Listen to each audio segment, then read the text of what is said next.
I'd like to demonstrate another way that the brain works, and please understand that these models are very simplistic. They're just representations of how the brain actually is. So in the last video I talked about the two hemispheres of the brain, the left hemisphere, the logic, and the right hemisphere, the creative, the imagination, and the emotion. And in the middle here there is, say, a little junction box between the two hemispheres that is your fight, flight, and freeze response. And I'm going to represent that with this. So all day, every day, this is sitting doing fight, flight, freeze. It just ticks over, fight, flight, freeze. It's always on the lookout, fight, flight, freeze, fight, flight, freeze. It's basically your survival mechanism, and we all have this. Just looks out for us every day. That's its job. Fight, flight, freeze, fight, flight, freeze. And when I say fight, it can be actually physically fighting something, or it could just be arguing. That's a fight response.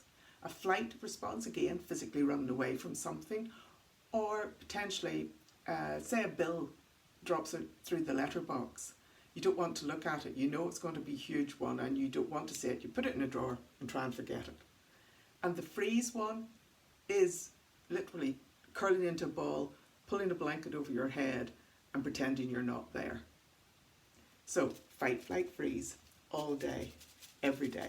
Now, every so often during the day something will happen. So if I went to throw that at you, you would naturally, instinctively pull back. Well, this has gone, and caused some adrenaline and some cortisol and other stress hormones to enter your body. Now, when that passes, nothing's happened, you haven't been hurt, there's no harm done.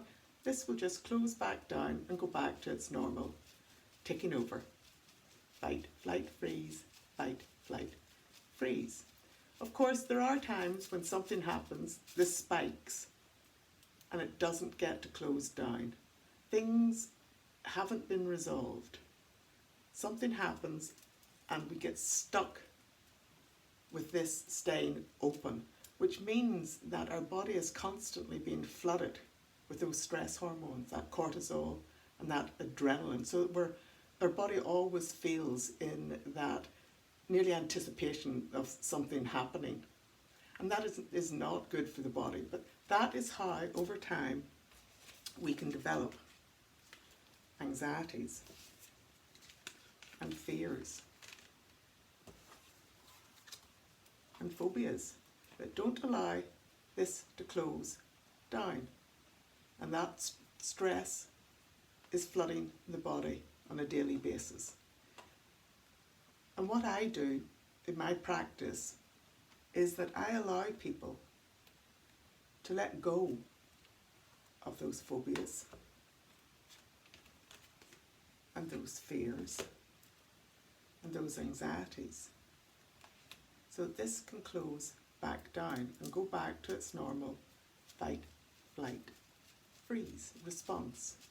Because you see, as I said in the last video, that a lot of things that happen to us may have been real at the start, but we can start to rerun them in our imagination, replay those things. And especially anxiety. Anxiety is worrying about something that may happen in the future. You've got really a good imagination going on of what is happening. And I call all these, if you look at it, what if these were all just lemons?